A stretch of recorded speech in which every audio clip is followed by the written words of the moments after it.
Hello guys, welcome to my YouTube channel centre of manual therapy.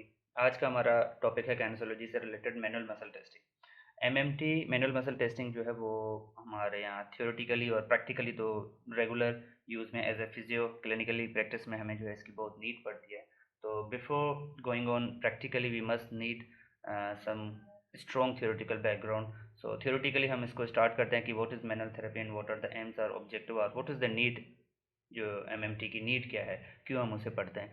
तो theoretical अगर हम start करें तो मैनुअल मसल टेस्टिंग से मुराद कि मैनुअल हम मतलब बाय हैंड, मैकेनिकल मतलब bye machinery. Manual muscle testing मतलब किसी मसल को जो है वो टेस्ट करना बाय मैनुअली। और क्यों किया जाता है, क्यों डेफिनेटली हमने उसकी वीकनेस, उनकी उनकी स्ट्रेंथ, उनका बल्क वगैरह सारा चेक करना होता है। तो मूव ऑन करते हैं कि उनकी स्टेजेस, उनके जो ग्रेड्स कहलाते हैं वो कितने हैं। ये उसकी डेफिनेशन है। जैसे कि मैंने बताया कि मैनुअल मसल टेस्टिंग जो है वो इसीलिए की जाती है ताकि हमें उनकी स्ट्रेंथ और फंक्शन, इंडिविजुअल मसल लाजमी नहीं है कि सिर्फ इंडिविजुअल मसल को भी हम कर सकते हैं, उनको आइसोलेट करके और ग्रुप ऑफ मसल जिस तरह क्वाड्स, हैम्स हैं, ये ग्रुप में हैं, इनको भी चेक किया जाता है। तो it's a procedure for the evolution of function and the strength of the individual muscle and group. Muscle का भी हो सकता है और मसल ग्रुप का भी हो सकता है। जिस तरह मैंने मसल ग्रुप का, मसल इंडिविजुअल मसल का इसीलिए दिया जाता है क्योंकि अगर ग्रुप ऑफ मसल में किसी एक का फंक्शन जो है वो लॉस है तो हमने अगर उसको, तो उसको मसल आइसोलेशन का किया जाता है। लेकिन अगेन उसमें भी हमने उसकी स्ट्रेंथ ही चेक करनी होती है।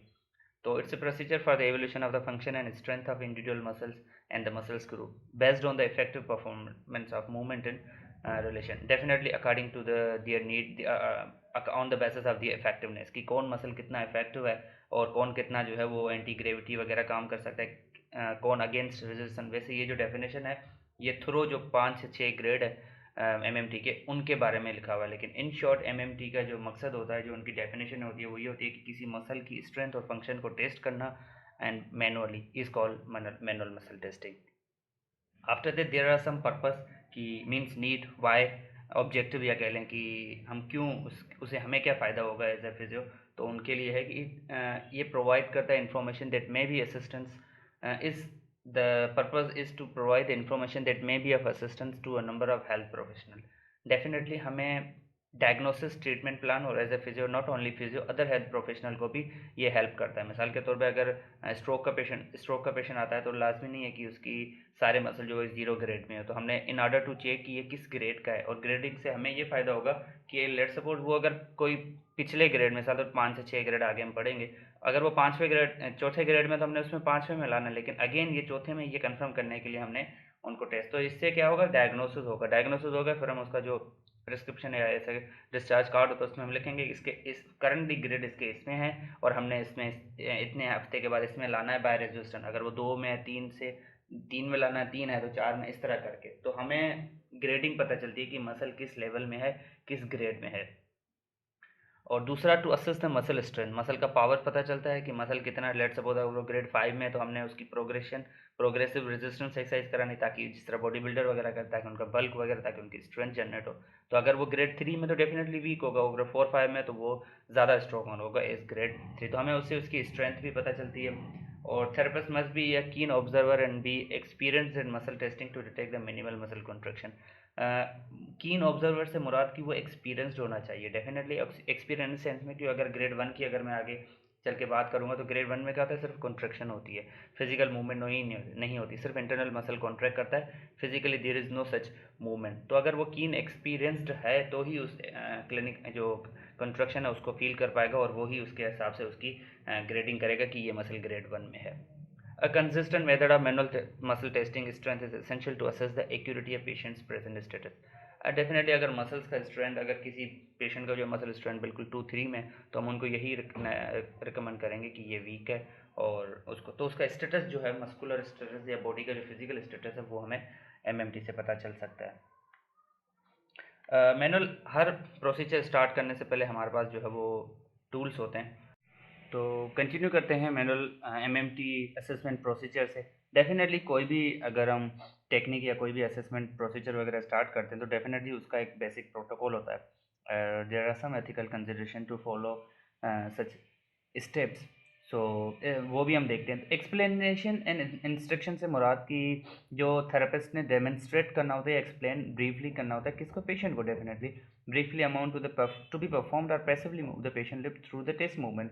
जो भी आप चीज़ परफॉर्म कर रहे हो तो थेरेपिस्ट ने पहले या तो डेमोन्स्ट्रेट करके दिखानी होती है, या वो जो है वो ब्रीफली उसको अच्छे तरीके से, कहने से मुराद की एक्सप्लेन करना होता है। तो इधर चाहे वो एक्टिवली परफॉर्म या पेशेंट जो है वो पैसिवली पेशेंट के ऊपर परफॉर्म करके दिखाए, और उसी तरह आगे की तरफ बढ़ना होता है। असेसमेंट से मुराद की नॉर्मल मसल स्ट्रेंथ असेसमेंट करनी। Initially assess and record the strength of uninvolved limb to determine the patient normal strength. Definitely अगर लेट सपोज वो राइट के साथ वीकनेस के साथ आता है, तो हमने जो अनइन्वॉल्व्ड साइड है, मतलब उसका राइट के साथ आता है, तो उसकी लेफ्ट उसके साथ चेक करना, ताकि उन्हें पता चले कि ये रेंज इतनी है और इसमें देखो कि ये रेंज कम है।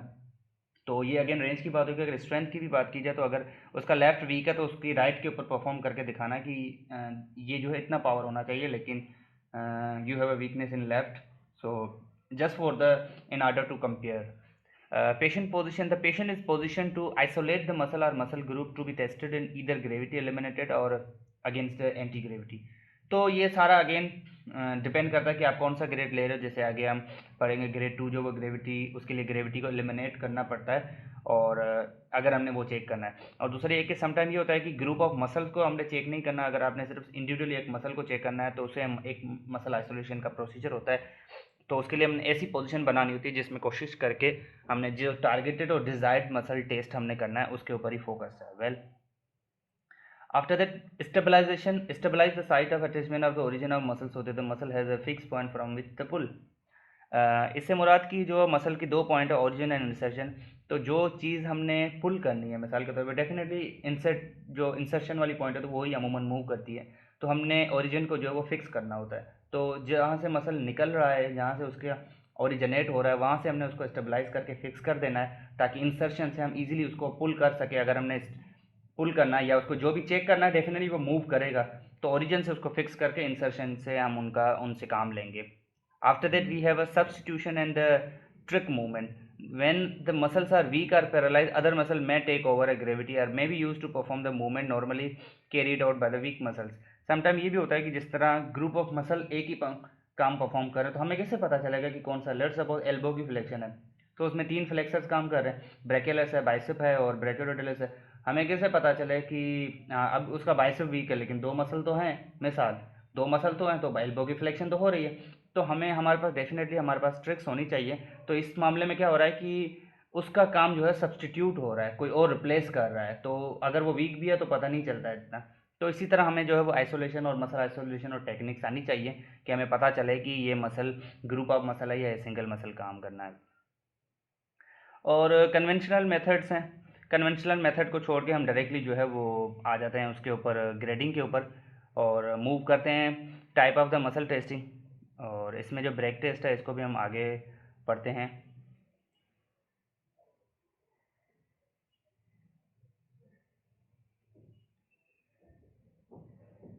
अब सबसे पहले हमें जो है वो मसल्स के ग्रेड्स पता होने चाहिए। और ये जो पीछे जितनी भी स्लाइड्स हम स्किप कर रहे हैं करके आए हैं, वो उसका मेन मसला यही है कि हमने जब तक हमें ग्रेडिंग जो है पता नहीं होती, हम आगे की तरफ मूव जो है वो करना थोड़ा सा डिफ़िकल्ट होगा, because we use some terminology जिसके लिए हमने ये बेसिक का इल्म होना चाहिए। वेल, ग्रेडिंग मतलब क्लासिफिकेशन, कि मसल्स के जो ग्रेड है वो कितने में क्लासीफाइड है। जिस तरह हमने मसल की रेंज देखी थी, और इनर रेंज, आउटर रेंज और मिड रेंज, उस तरह मसल के भी ग्रेडिंग है।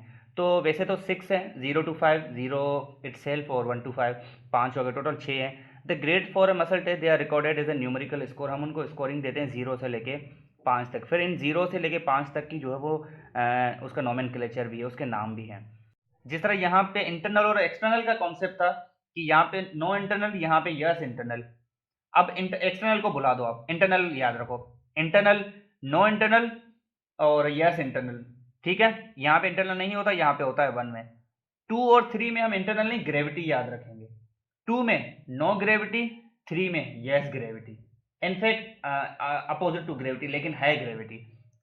तो 2 में नो ग्रेविटी से मुराद की ऐसी पोजीशन मसल में इंटरनल कॉन्ट्रेक्शन हो रही है क्योंकि वो ग्रेड 2 में 1 को क्रॉस करके आया है, लेकिन उसमें ग्रेविटी नहीं होती, ग्रेविटी एलिमिनेट होती। अब ये पोजीशन या तो जनरेट की जा सकती है। हमें कैसे पता चलेगा कि जब हम कोई भी मूवमेंट कराएंगे तो वो मूवमेंट हमेशा ग्रेविटी के हम पैरेलल कराएंगे, अपोजिट एंटी ग्रेविटी नहीं कराएंगे, हमेशा उसकी ग्रेविटी के पैरेलल कराएंगे, ताकि हमें पता चले कि ये ग्रेड 2 में, क्योंकि उसकी इंटरनल कॉन्ट्रैक्शन हो रही है तो ये तो पता चल गया ग्रेड 1 में है, लेकिन टू के होने का फायदा क्या है? टू के होने का फायदा एक तो ये है कि जैसे ही उसने इंटरनल कॉन्ट्रैक्शन करी, अब वो 1 में आ गया, लेकिन वो अगेंस्ट ग्रेविटी नहीं जा सकता क्योंकि उसमें इतनी जान नहीं है कि वो एक्टिवली जो है वो काम कर सके, इसीलिए वो ग्रेड 2 उसका नाम है। उसका रीजन ये है कि हम उसको 1 में इसीलिए नहीं डाल सकते क्योंकि वो इंटरनल कॉन्ट्रैक्शन कर रहा है, तो उसका 1 क्लियर हो गया।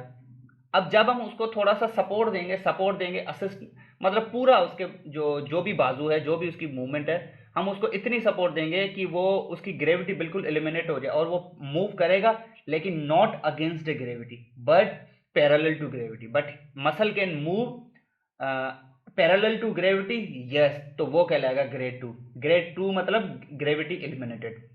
अब यहाँ पे 2 और 3 में हमने ग्रेविटी याद रखना है। 3 मतलब एंटी ग्रेविटी, मतलब उसमें आपके सपोर्ट की जरूरत नहीं है। Muscle can perform its function जिसके लिए वो बना है, चाहे वो एगोनिस्ट है एंटागोनिस्ट है, वो कॉन्ट्रैक्ट कर सकता है बगैर आपकी सपोर्ट के। इनफैक्ट एंटी ग्रेविटी वो अच्छा खासा काम कर सकता है।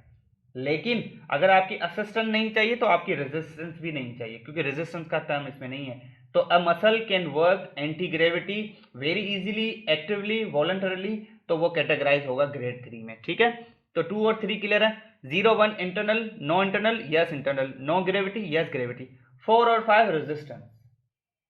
4 और 5 में एक टर्म याद रखना है, वो है रेजिस्टेंस। 4 में क्या है कि थोड़ा सा रेजिस्टेंस बर्दाश्त करता है, मिनिमल, और 5 में जो है मैक्सिमल, तो वो 5 नॉर्मल है। कैसे?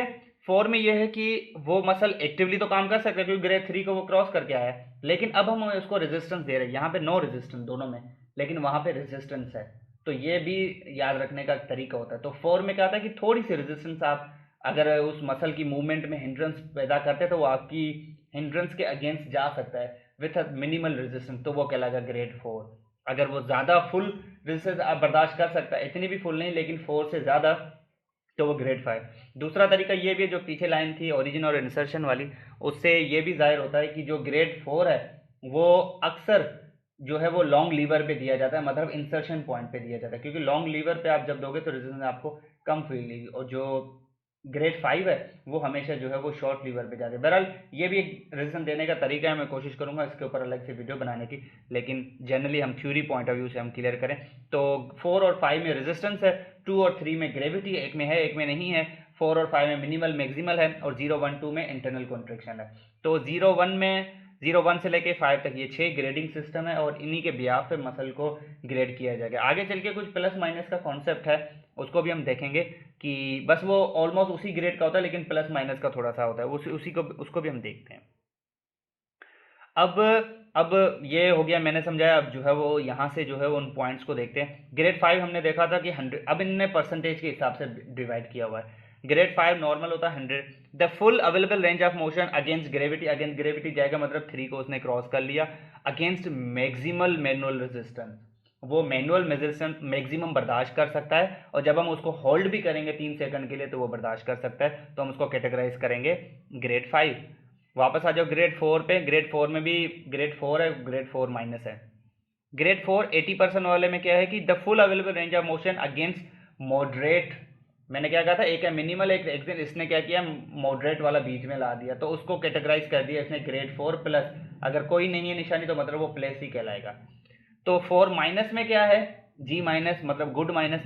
गुड माइनस में यह है कि greater than 1/2 of the available range of motion against the moderate manual resistance, मतलब जो अवेलेबल रेंज ऑफ मोशन थी, जब वो full range of motion against moderate resistance clear करेगा तो वो 4 प्लस है।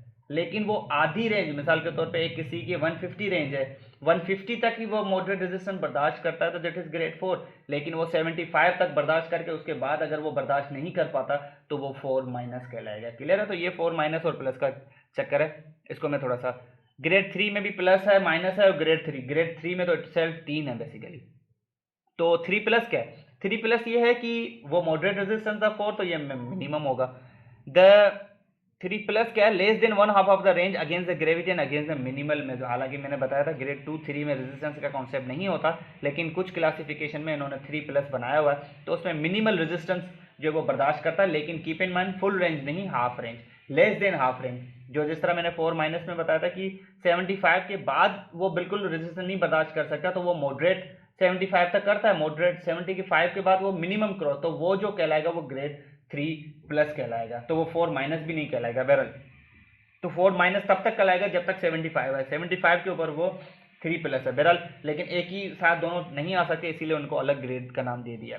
तो 3+ ये है कि less than 1/2 of the available range, अब जितनी भी रेंज है उसका हाफ, 1/2, लेस देन 1/2 मतलब उसका चौथा हिस्सा।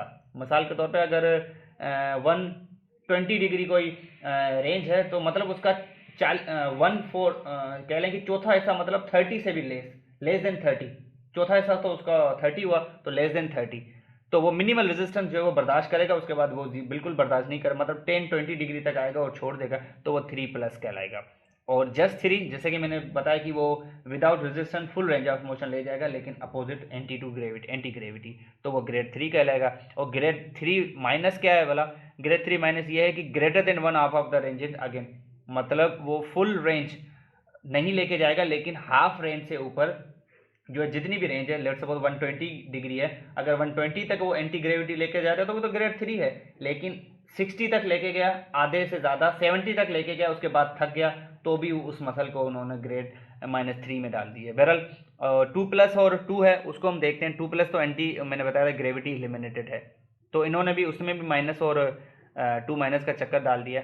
2+ क्या है कि less than 1/2 of the available range of motion against the gravity, हालांकि इसमें ग्रेविटी का चक्कर नहीं होता, इसमें ग्रेविटी तो बिल्कुल एलिमिनेटेड होती है, लेकिन बहरहाल 2+ ये है कि 1/2 of the available range of motion against the gravity, मतलब अगेन वही बात, जो चौथा हिस्सा है अवेलेबल रेंज ऑफ मोशन का, उससे भी कम अगर वो एंटी ग्रेविटी जाता है, उसके बाद ग्रेविटी एलिमिनेट जाता है, तो वो ग्रेविटी एलिमिनेटेड है तो ग्रेड 2 कहलाएगा, लेकिन चौथा हिस्सा भी उसका उससे भी कम वो अगेंस्ट ग्रेविटी गया, इसीलिए उन्होंने उसको 2+ का नाम दे दिया। और जस्ट 2 क्या होगा कि वो फुल रेंज लेके जाएगा, लेकिन विथ ग्रेविटी एलिमिनेटेड, और ग्रेविटी वो बर्दाश्त नहीं कर सकता, तभी तो वो ग्रेड 2 है।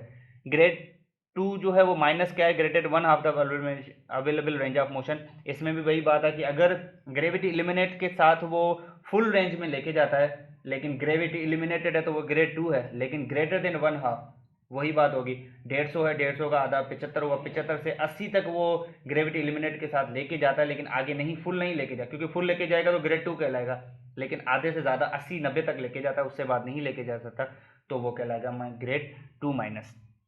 और 1+ में ये है कि कॉन्ट्रैक्शन है, 1+ को आप इतना ना लो, उसमें बस कॉन्ट्रैक्शन होगी, जो ग्रेड 1 पढ़ लो, none of the available range of motion with gravity eliminate, कोई उसमें रेंज ऑफ मोशन फिजिकली में नहीं दिखेगी, अगर कुछ दिखेगा तो देयर इज जस्ट पेल्पेबल और ऑब्जर्वेबल फ्लिकर कॉन्ट्रैक्शन, आप ये नीचे वाली डेफिनेशन पढ़ सकते हो। और ग्रेड 2 क्या है कि 0 बिल्कुल, उसमें ऐसा कुछ भी नहीं होगा। बहरहाल this is the grading system, और जिसके बिहाफ पे मसल्स को जो है वो ग्रेडिंग दी गई है, और उसके बिहाफ पे ही हम उसको कैटेगराइज करते हैं। So thank you so much, this was all about the MMT manual muscle testing के जो है ग्रेड्स थे, और थैंक यू सो मच।